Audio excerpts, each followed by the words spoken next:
Finch-Saunders. With 3 national parks and 4.5 areas of outstanding natural beauty, designated landscapes account for 25% of our nation.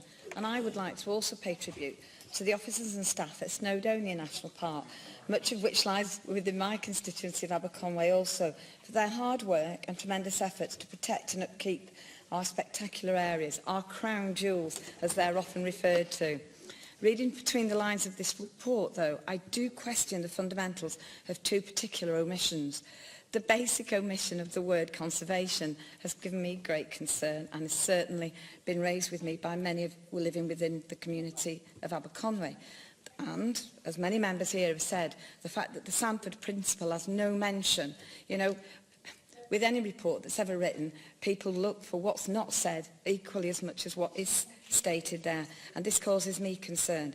Certainly this has caused and alarmed many within my own community, many who use the National Park, many of our volunteer groups, such as the Snowdonia Society, and they are calling for the Welsh Government, and I support these calls, to defend the property protection, management and resources for the designated landscapes, to ensure that conservation and quiet enjoyment of the special qualities of the designated areas remain central to their purpose, to ensure that the Sanford principle is retained to secure protection from inappropriate development, hold a full public consultation before making any changes to the purposes of designated landscapes, and to revisit the Marsden report and its recommendations.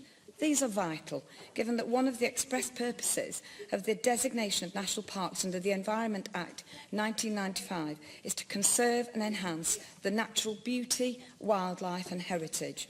As noted by this report, the 2015 Marsden Review mentioned the promotion of sustainable forms of economic and community development based on the management of natural resources and the cultural heritage of the area.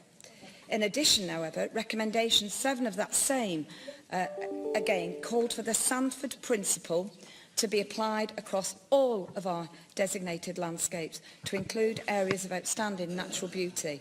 Now, I put it to you, Cabinet Secretary, you should make it clear that here today you will recognise the importance of conservation, protection and, of course, the Sanford principle to be applied across all the designated landscapes. I'm not sure, really, what Sanford Plus will mean to all the people who've written in on emails to me. Make your position here clear.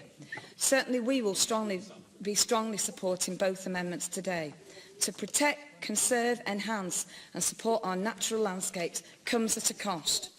And it is fair to say there is a general thinking within my own constituency that before devolution, Snowdonia National Park was regarded by the government as the jewel in the crown of UK national parks, but now seems to be far less highly regarded by this government.